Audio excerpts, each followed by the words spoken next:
Hello sa mga kamarites ko dyan. Ito na ang latest chika natin kay Kobe Paras. Finally spotted na po siya sa isang restaurant sa Makati Square na kumain doon kasama ang kanyang friends.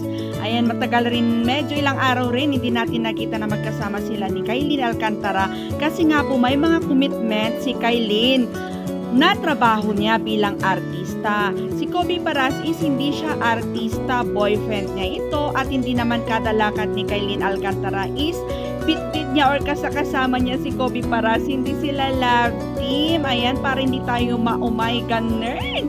Para ma-miss nila ang isa't isa. Syempre, kailangan nilang magtrabaho para sa kanilang future. Anong mangyayari kung lagi silang magkasama?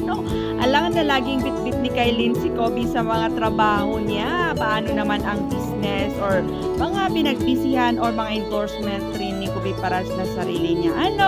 So, ganun lang po. At least may nakita tayong update kay Kobe Paras ngayon na busy siya sa pag-cellphone. So, alam niyo na. Abangan na lang natin ulit kung may mga update na magkasama silang dalawa ulit. Kasi now is busy silang dalawa. Ayan. So, yeah, that's it for today's vlog. Thanks for watching.